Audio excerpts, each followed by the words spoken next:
હતા જે આંકડા સામે આવ્યા હતા। ભરૂચ બેઠક પર પણ રસ્સાકસી।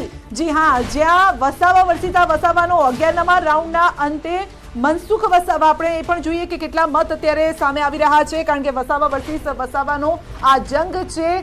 63,000 મતથી તેઓ આગળ છે, એટલે આ લીડ હજી ધીમે ધીમે ઘટી રહી છે। એનો મતલબ એ છે જેમ જેમ અલગ અલગ રાઉન્ડના જે મશીન ખુલે છે ત્યારબાદ આ આંકડા સામે આવી રહ્યા છે। ભરૂચ બેઠક પર પણ કંઈક નવા જૂની સર્જાઈ શકે છે, લીડ ઓછી થઈ શકે, ભલે જીત અહીંયા મળે, જૂના જોગી જીતી જાય, લીડ ઓછી મળી શકે છે અહીંયા। ઝઘડિયા બેઠક ધારો કે એનો રાઉન્ડ અત્યારે ખુલ્યો હોય તો સ્વાભાવિક રીતે ચૈતરભાઈને એમાં વધારે મત મળ્યા હોઈ શકે, અને ડેડિયાપાડા અને ઝઘડિયા અને ડેડિયાપાડા બંને, એટલે બંનેમાંથી એ આના વિસ્તારની કોઈ એક વિધાનસભાની ગણતરી ચાલતી હોય તો 5-10-15,000નો આમાં ફેર પડ્યો, પણ જનરલી આમાં 1.5-2 લાખની લીડથી ભારતીય જનતા પાર્ટી જીતવાની। બીજી એક સંધ્યા અપડેટ આવી છે, 3 બેઠકો ભાજપ હવે જીતી ચૂક્યું છે, જે આગળ ચાલી રહ્યું હતું, જેમાંથી 2 તો ગુજરાતની જ છે, દેશમાંથી જીતી ચૂક્યું છે। અહીંયા આગળ 238 પર હજી પણ આગળ ચાલી રહ્યું છે। ભાજપ માટે ખુલી શકે છે દક્ષિણના દ્વાર।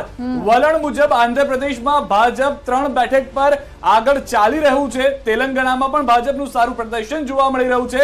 હવે યુપીમાં કદાચ જો નુકસાન થાય છે સંધ્યા, તો એ રિકવર કરવા માટે દક્ષિણના દ્વાર ખુલે તેવી ભગવાનને પ્રાર્થના પણ કરતા હશે ભાજપના નેતાઓ, તો એનડીએના નેતાઓ, તે પ્રમાણેની પરિસ્થિતિ પણ જોવા મળી રહી છે। પરંતુ સરકાર અત્યારના વલણ પ્રમાણે એનડીએની ફરીબંધી જોવા મળી રહી છે। બિલકુલ, અને પ્રધાનમંત્રી તરીકે ફરી વખત એ ચહેરો જેમના નામ ઉપર ચૂંટણી લડાઈ છે, નરેન્દ્ર મોદીનો, અને આ દ્રશ્યો પણ ફરી એક વખત અમે આપને બતાવી રહ્યા છે।